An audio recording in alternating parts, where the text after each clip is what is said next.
More now on getting the COVID-19 message out to the community. Lim Sun Sun is Professor of Communications and Technology at the Singapore University of Technology and Design. She's also a nominated Member of Parliament. Professor Lim, the way information is being disseminated, how important is that when it comes to tackling a crisis such as the current COVID-19 outbreak?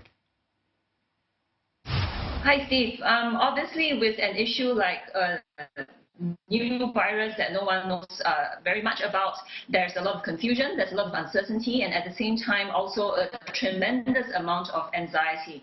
So it's really critical that there are calm voices out there that are able to present information in as accessible and as understandable level as possible, and also to present the information in such a way that it is also reassuring and keeps people to keep cool heads so that they don't feel overly worried and they go about their regular days, although they take obviously more precautions given the crisis situation. So saying all that, Professor Lim, what's your take on how Singapore has dealt with the situation so far on that front? I would say that Singapore has responded quite well, in fact very well by many measures. If you look at the very initial period, there was that high-level ministerial press conference that was convened during the Chinese New Year that really signaled the urgency of the situation, and the fact that there were so many ministers from so many different critical ministries being involved in the whole response was also an excellent signal to the nation as well as the broader world community at large, that Singapore had a team that was really looking at the situation and on top of things.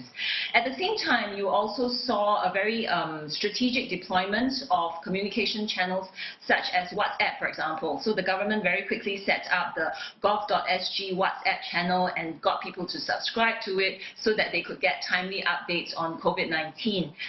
And I think, when you're looking at the current information landscape where there's so much noise through so many social media platforms and people are so well connected, not just within Singapore but also beyond, you really do need these official voices to come out very clearly and very strongly, unequivocally in some circumstances especially.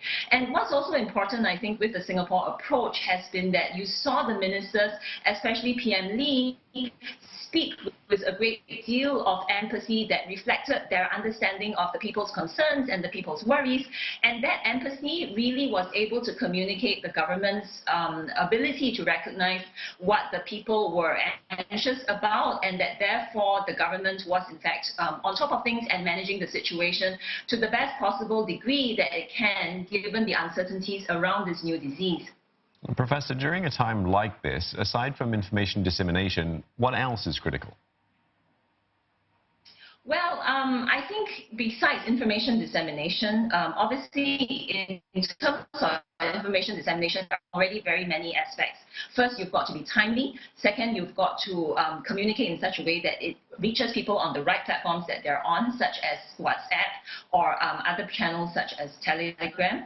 At the same time, the messaging and the nature of the messaging should be in such a way that it really does resonate with people. So, for example, you see the improvements in the gov.sg WhatsApp messages, where initially it was very dull and it was just textual, but over time they started to add emojis and so on. And when these messages become more attractively packaged, they will be more likely to be shared by people, and it leverages the social networks that people are part of. So the social networks will start to spread factual information rather than just spread, online falsehoods and all kinds of packaged fake news, which usually, is very appealing, right? It comes in a nice video and so on. But in Singapore, I think we've been looking at very strategic use of communication. Obviously, what was interesting was that there was the whole panic buying that occurred just last Friday, 2 Fridays ago, and that panic buying was a very interesting sort of response, right, to a situation where people were seeing all kinds of messaging from around the world and thinking that Singapore was reaching that crisis stage once we announced DORSCON Orange. So I think it's critical that in a crisis situation, we are on top of all of the facts that people are hearing, and as well as the rumors, not just locally, but also internationally, considering that we're all so well connected. Okay, Mary, thanks for your thoughts this evening. Professor Lim Sun Sun there from the Singapore University of Technology and Design.